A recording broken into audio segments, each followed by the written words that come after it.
With Paris Saint-Germain, we will start with the players Marquinhos and Ousmane Dembélé, and then we will follow up with the head coach. Languages that we have available are English, Spanish, French, Italian, and German for translation. Please indicate your name when you raise a hand and the name of your organization. One question only, please. Julien? Bonjour à toutes et à tous. Nous allons commencer avec les questions pour Ousmane Dembélé. Et ensuite, ce sera au tour de Marquinhos. Bonjour Ousmane, Giovanni Castelli, la chaîne L'Équipe. Qu'est-ce que ça représente pour vous, là, d'être en finale de Ligue des Champions? Cette saison, elle a été parfois compliquée, notamment en début de saison, sur le parcours en Ligue des Champions. Est-ce que vous pouvez nous raconter un peu comment vous vivez cette finale? Merci. Bonjour. Déjà, comme je l'ai dit, je le répète souvent en ce moment, beaucoup de fierté d'être ici en finale. On a énormément travaillé. Ça n'a pas été facile, surtout en début de saison en Ligue des Champions. Mais voilà, on a su changer cette dynamique, surtout dans cette deuxième partie de saison. Et voilà, c'est exceptionnel d'être ici à Munich en finale de Ligue des Champions. Et voilà, c'est que du plaisir parce que tu ne sais pas si tu vas revivre des moments comme ça. Et voilà, on va le prendre avec beaucoup de sérieux, mais aussi beaucoup de joie. Bonsoir Ousmane, ici Loïc Tanzi pour l'équipe. Je pense qu'on doit vous en parler tous les jours, mais ce match a une importance capitale aussi pour vous personnellement, pour la quête de ce ballon d'or. Est-ce que c'est quelque chose auquel vous pensez? Est-ce que même si forcément gagner ce titre, c'est plus important que gagner le ballon d'or, mais est-ce que vous pensez quand même à cette quête individuelle? Comme je me répète, là, surtout ces dernières semaines, la chose la plus importante, surtout quand tu es un joueur du Paris Saint-Germain, c'est gagner surtout cette Ligue des Champions. Et voilà, je suis focalisé surtout sur l'équipe et pas sur les trophées individuels. Après, bien sûr, ça peut te travailler un peu l'esprit, mais voilà, j'enlève tout ça de ma tête et je pense surtout au collectif. Bonsoir Ousmane, Alice Lefebvre pour l'AFP. Au mois de novembre, ici même, vous aviez été expulsé et quelques semaines avant, vous n'aviez pas été convoqué à Arsenal. Qu'est-ce qui a changé pour vous depuis ce match de Bayern? Merci. Ouais, c'était un match difficile face au Bayern Munich, surtout dans ce stade. J'ai toujours eu des matchs compliqués. Mais ouais, c'est comme ça fait partie du football. Ça a été une période compliquée, un peu difficile pour moi, même sur mes performances. Mais après, voilà, il fallait changer la dynamique, l'équipe a aussi à élever son niveau. Moi-même, j'ai élevé mon niveau et voilà.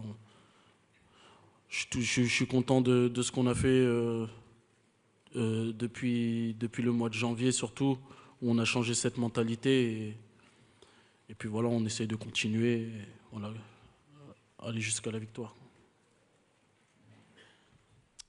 Bonsoir Ousmane, ici Stéphane Bianchi du Parisien. On parle beaucoup de la gestion des émotions durant une finale. Il y en aura sans doute beaucoup dans votre équipe demain. Qu'est-ce qui vous, à titre personnel, faudra faire? Faudra les libérer, ces émotions, ou justement les contenir? C'est une bonne question. Après, je pense que va falloir contrôler ses émotions. Parce on sait qu'il y a énormément d'excitation sur cette finale de Ligue des Champions. Nous-mêmes, on est excités, mais voilà, comme on se l'est répété durant cette semaine, il va falloir contrôler ses émotions, jouer avec calme, avec sérieux aussi et le sourire, parce que c'est des moments incroyables. Mais il va falloir contrôler toutes ces émotions-là. Et puis, je pense que c'est l'une des clés demain pour le match. Bonsoir Ousmane, Julien Froment pour Radio France, à votre gauche. Vous allez retrouver des partenaires qui jouent en bleu avec vous, notamment Benjamin Pavard. Est-ce que c'est un avantage ou un inconvénient justement de se retrouver face à lui demain soir? Merci. Ouais, je suis content de les retrouver, surtout en finale. Eux aussi, ils ont eu une très belle année. Et comme je le dis, je le répète, Benjamin Pavard, c'est un très très bon joueur, difficile à passer, très très intelligent aussi. Mais voilà, j'espère que demain, ça ne va pas être son jour et j'espère que ça va être notre jour à nous. Et ouais, ça fait plaisir de les voir en finale. Bonsoir Ousmane, Philippe Sansfourche pour RTL. J'imagine que vous avez beaucoup travaillé sur l'adversaire, vous les avez vus tout au long de la saison. Qu'est-ce que cette équipe a de différent, par exemple, par rapport à tous les adversaires que vous avez rencontrés? Sur quoi est-ce qu'il faudra être peut-être plus fort que tout au long de la saison pour pouvoir les battre? Comme je l'ai dit, l'Inter, c'est une très belle équipe. Voilà, ils méritent d'être ici en finale. Voilà, ça fait 4-5 ans qu'ils jouent ensemble, ils se connaissent par cœur. Et ouais, c'est une équipe très physique, qui joue aussi très bien au ballon, qui savent défendre, qui savent bien attaquer, qui savent faire le dos rond aussi pendant le match. Et comme je l'ai dit, il va falloir être sérieux jusqu'au bout, rien leur laisser parce qu'un petit moment de déconcentration, tu peux le payer cash, pardon. Et il va falloir être concentré jusqu'à la fin parce que c'est une très très grande équipe. Bonjour Ousmane. Fabrice Hawkins, RMC Sport. Tu as joué d'autres grandes finales, notamment avec l'équipe de France 2018, 2022 notamment. Qu'est-ce que tu as appris de ces expériences et comment est-ce que tu as préparé justement cette semaine? Il y a eu une finale en 2018 où tout s'est très bien passé pour l'équipe de France, une autre où j'ai été très mauvais. Après, voilà, c'est des choses qui arrivent dans le football, mais je la prépare très bien cette finale de Ligue des Champions. Voilà, depuis tout petit, je rêve de jouer ce genre de match-là. Et comme je l'ai dit, je la prépare avec calme, beaucoup de sérieux, beaucoup de concentration. Mais voilà, c'est des moments que j'oublierai pas. Et voilà, va falloir que je reste concentré sur le jeu, sur l'équipe, pas que sur moi. Et comme je l'ai dit, je le prépare très bien avec tout le groupe. Et voilà, j'espère faire un grand match. Chadne Shaoshadze, Paltra News from Georgia town.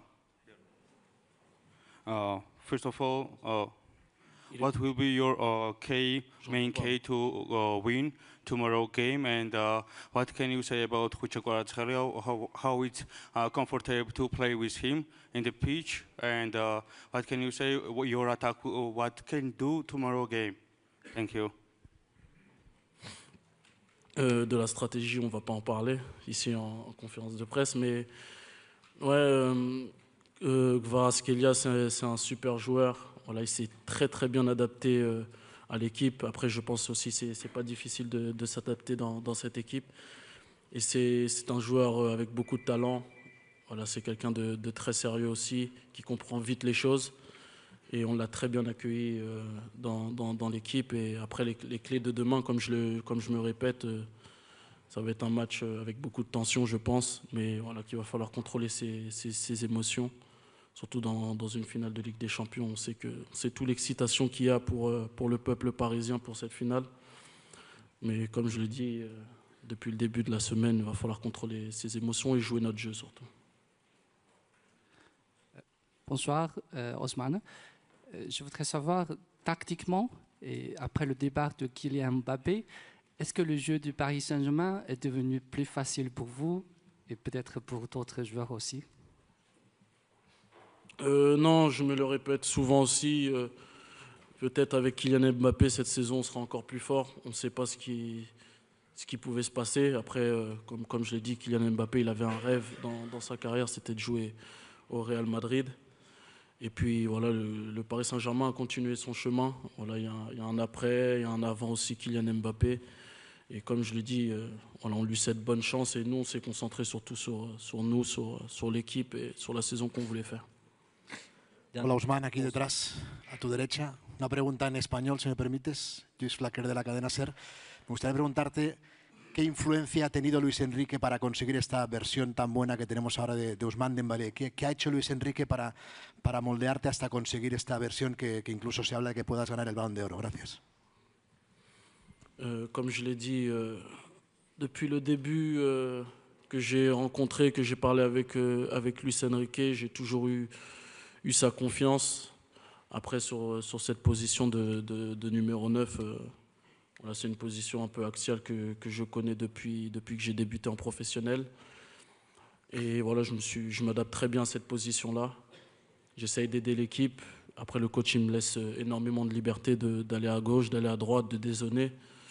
Et voilà, c'est quelque chose que j'aime beaucoup. Et voilà, j'essaie de créer du déséquilibre chez l'adversaire. Être malin aussi dans cette position parce que c'est une position où voilà, t'es dos, tu peux être devant les défenseurs, derrière les défenseurs, devant le milieu, derrière. Voilà, faut les rendre un peu fous et se déplacer. Et c'est une position que je connais très bien, donc voilà, je me suis très bien adapté. On va passer aux questions pour Marquinhos. Bonjour, José Barroso, l'équipe. Bonjour Marquis. Tu as déjà connu une finale avec le PSG et tu as connu surtout beaucoup d'émotions avec ce club. Comment fait Luis Enrique et son staff pour aborder justement l'aspect émotionnel? On sait que le PSG, ça n'a pas toujours été simple à ce niveau-là, avec des retournements de situation, etc. On insistait beaucoup sur l'aspect émotionnel. Est-ce que lui a une recette un peu miracle justement pour aborder avec, je ne sais pas si c'est le calme qu'il faut pour ce type d'événement, mais qu'est-ce qu'il fait justement pour vous mettre dans les meilleures conditions pour un événement aussi important? Merci. Bonsoir à tous. Lui, il a un rôle très important dans cette équipe. Depuis le premier jour qu'il est arrivé, il a toujours travaillé pas que l'aspect tactique, pas que l'aspect physique, mais aussi l'aspect mental de cette équipe. Savoir gérer les émotions, savoir gérer le temps de match, surtout avoir gérer les émotions pour réussir à amener ce match où on veut, où on est fort.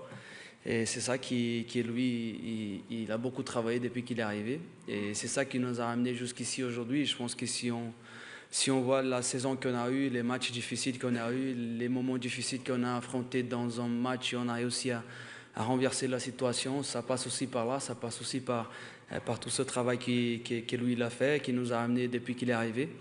Et voilà, cette semaine encore, il a beaucoup parlé avec nous, il nous a bien préparé. Tous les plans, et je pense que nous on arrive pour cette finale prêt pour tout ce qui peut se passer dans ce match. C'est vrai qu'on veut gagner, on veut aller chercher cette victoire depuis le première minute de match, mais il y a tout qui peut se passer dans ce genre de match, dans ce genre de confrontation, et nous on est prêt pour ça et pour tout ce qui peut se passer dans ce match. Bonsoir Marquinhos, Julien Froment pour Radio France. On met beaucoup en avant le collectif du Paris Saint-Germain cette saison, mais votre coéquipier qui est à côté de vous, Ousmane Dembélé, quel rôle il peut jouer justement demain soir dans cette finale? Merci beaucoup. Lui, il connaît son rôle, il a un rôle très important, c'est un des leaders de l'équipe, leader pas que offensif, mais aussi dans le vestiaire, dans son état, dans son discours, dans sa manière d'aller chercher les choses. On a vu cette saison comment il a pris très bien son rôle. Et voilà, il n'y a rien qui change. Après, sur le terrain, vous le savez déjà ce qu'il est capable de faire. Moi, à l'entraînement, je le vois tous les jours. Et vous pouvez voir pendant les matchs.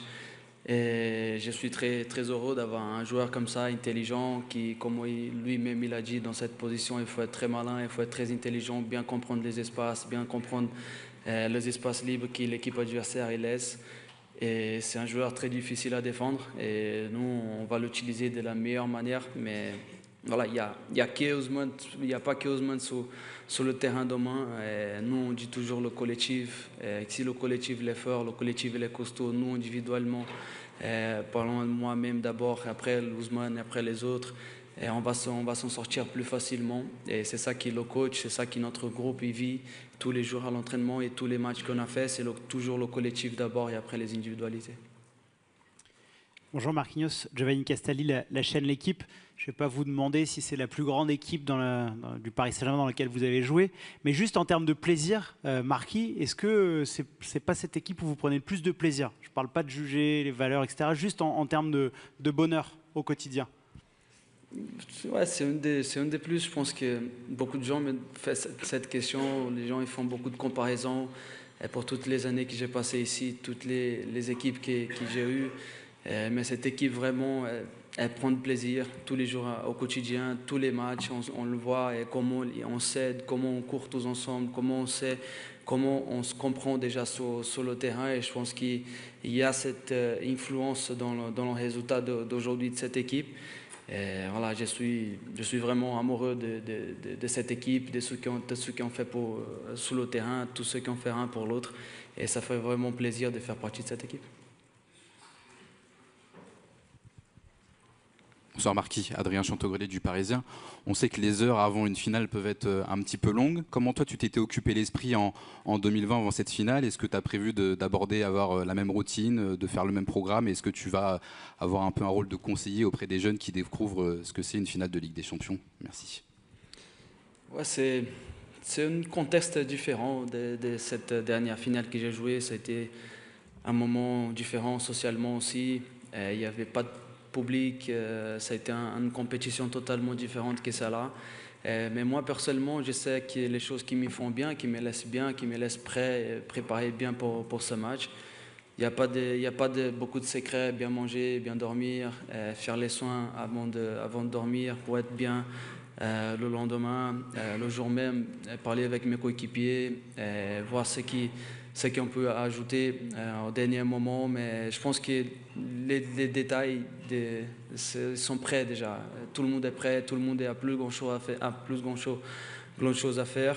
Il y a juste arrivé le moment. Ce match il commence à 21h. Il ne faut pas trop mettre des pressions aussi sous les côtes de nos joueurs. Je pense que voilà, la meilleure des choses, c'est d'être bien équilibré. Il ne faut pas avoir la motivation de plus, parce qu'on peut se tromper sur ça aussi, pas moins. Je pense qu'on ne va pas avoir un joueur qui n'est pas motivé pour ce genre de match. Et c'est pour ça que j'ai dit que tout le monde est prêt, tout ce qu'on a passé pendant cette saison et l'année dernière aussi avec ce coach nous a préparé pour arriver jusqu'ici. Il n'y a plus grand chose à faire, il y a juste que ça arrive le moment et on va tout faire pour acheter ce titre. Bonsoir Marquinhos, Philippe Sansfourche pour RTL. Tu parlais de pression à l'instant. Ça fait 12 ans que tu es au Paris Saint-Germain. On sait que le but ultime, c'est de gagner cette Ligue des Champions et que par le passé, il y a certaines saisons où on sentait que cette pression, elle vous a peut-être un petit peu empêché d'aller au bout de vos performances en fin de compétition. Est-ce que tu dirais qu'avec le temps, le club, dans sa manière d'aborder la compétition, a pris de la maturité? Est-ce que tu sens qu'il y a peut-être moins de pression négative avec les années? Oui, je pense que de plus en plus, le club il comprend la manière d'aborder ce genre de confrontation. Le club il a compris ce qu'il fallait faire, ce qu'il fallait investir. Le nouveau centre d'entraînement, les nouvelles gens qui sont arrivés pour travailler. Et je pense qu'il y a tout un travail tout au long de toutes ces années, depuis que je suis là, que je vois comment le club il a amélioré, il a grandi. Et il y a aussi tout un travail collectif de staff, de la dirigeance, qui ont fait aussi qu'on puisse être dans les meilleures conditions pour arriver jusqu'à là. Nous, on a un coach qui est exceptionnel ici. Il nous a bien préparé pour qu'on puisse être aussi, même si on n'a pas beaucoup d'âge, si on a une équipe très jeune, on voit comment on est prêt sur ce genre de confrontation, comment on est prêt pour aborder ce genre de match. Je pense qu'il y a tout un mélange des choses qui nous ont fait arriver dans ce moment dans les meilleures conditions. Le club qui a grandi, l'incroyable coach qu'on a, le travail de la dirigeance qu'ils ont fait, les nouveaux joueurs des qualités qui sont arrivés. Je pense que c'est pour ça que nous on est dans ce moment aujourd'hui. Bonjour, Baptiste Bécard de l'AFP. Demain, contre l'Inter Milan, vous allez jouer pour la première fois, il me semble, cette saison, contre deux attaquants axiaux. Qu'est-ce que ça change pour vous, Marquinhos, et votre comparse William Pacho? On a travaillé pendant la semaine, quelque chose pour qu'on puisse bien confronter ce petit détail de l'équipe adversaire. Mais nous, on est prêts pour toutes les étapes défensives de ce match. Je pense que nous, on n'a pas juste un système à défendre. Je pense que nous, on a beaucoup travaillé, on a beaucoup amélioré depuis que le coach est arrivé. Lui, il travaille beaucoup avec ce changement des schémas de l'adversaire. Même nous, à l'entraînement, on s'y met en difficulté une équipe contre l'autre pour trouver et savoir comment il faut défendre, comment il faut s'adapter. Si une équipe vient à 2, si une équipe vient à 3 attaquants, s'il y a juste un attaquant. Et nous, on essaie des choses qu'on a fait. On a affronté quelques équipes, peut-être pas comme cette qualité qu'ils ont ces deux attaquants-là et cette équipe d'Inter de Milan, mais il y a des équipes qui ont joué contre nous avec deux attaquants et nous, on sait ce qu'il faut faire. Il y a juste des petits détails qu'on va le mettre en place, mais il n'y a pas grand-chose qui va changer. Nous, on va ramener ce match où on est meilleur, on sait que c'est notre force, et essayer d'annuler ces petits détails de l'équipe d'Inter de Milan. Et ça va être un bon match, avec le Milan qui a sa philosophie, nous qui a notre philosophie. Ils vont essayer de de nous annuler. Et nous, on va essayer de les annuler. Et on va tout faire que ça puisse se tourner pour nous, positif pour nous demain. Bonsoir Marquinhos, Jean-François Pérez, JDD en face de toi. Je poursuis un peu sur ce thème-là. Est-ce que tu serais d'accord avec moi pour dire que l'Inter Milan, c'est une équipe, un type d'adversaire, d'adversité que vous n'avez pas encore rencontré cette saison, avec des joueurs très expérimentés, qui ont déjà joué une finale de Ligue des Champions il y a 2 ans, et qu'à ce titre, avec toutes ces qualités-là, ça en fait peut-être l'adversaire le plus dangereux que vous ayez joué cette saison? Merci. Mais nous, on a tout vaincu cette saison déjà. Peut-être pas exactement peut-être avec ce système-là, mais on a eu toutes les difficultés, tous les bons moments, tous les moments difficiles qu'on a eus. Je pense qu'ils nous ont préparés pour ce genre de situation. Et nous on est prêts. On sait de la force d'Inter de Milan. Vous parlez beaucoup de ce schéma de l'Inter, mais je suis sûr aussi que l'Inter, ils sont beaucoup préoccupés aussi avec notre système de jeu, avec cette mobilité qu'on a à cette équipe, avec cet attaquant ici qui essayent toujours de trouver les espaces libres, venir décrocher, prendre la profondeur après. Il y a des attaquants qui arrivent, des attaquants qui vont. Ça, c'est le foot. Nous, le coach nous a très bien préparés. Il y a encore un jour demain qui va nous montrer des petits détails, des petits derniers détails pour qu'on puisse arriver à 100% demain. Et comme j'ai dit, on va beaucoup plus s'appuyer sur notre force, sur ce qu'on peut faire, ce qu'on va faire sur le terrain pour qu'on puisse valoriser nos points positifs. Et il y a des choses à mettre en place pour qu'on puisse essayer d'annuler cette équipe de l'Inter. Dernière question pour Marquinhos. Marquinhos, Andessinho Sport TV Portugal, in italiano. Italiano hoje. Volevo chiederti la questione col Misi. Quest'anno lui ha cambiato completamente la direzione del gruppo. Vorrei che tu raccontassi un po' anche per i colleghi italiani quello che è successo quest'annata, le vittorie, e soprattutto cosa ti aspetti per domani sera. Mi rispondo in francese, ok? Je réponds en français, je suis désolé les amis italiens. Bon, je pense que je suis ici, ça fait un moment, c'est vrai, au Paris Saint-Germain. Il y a beaucoup de choses qui ont changé depuis mon arrivée. Je pense que l'équipe elle a beaucoup grandi. On a vécu des bons moments, des moments difficiles. Et voilà, et demain on a une très belle opportunité de faire une très belle chose pour l'histoire du club, pour l'histoire de tous les joueurs qui sont ici. Moi particulièrement, j'ai une deuxième opportunité dans une finale de Champions League. Et moi, je ne veux pas laisser cette opportunité passer. Et je pense que tous les joueurs ils sont prêts, tous les joueurs ils sont très motivés pour faire le meilleur match de leur vie, prendre du plaisir un maximum sur le terrain. Parce que c'est très difficile, il faut beaucoup de travail pour arriver dans une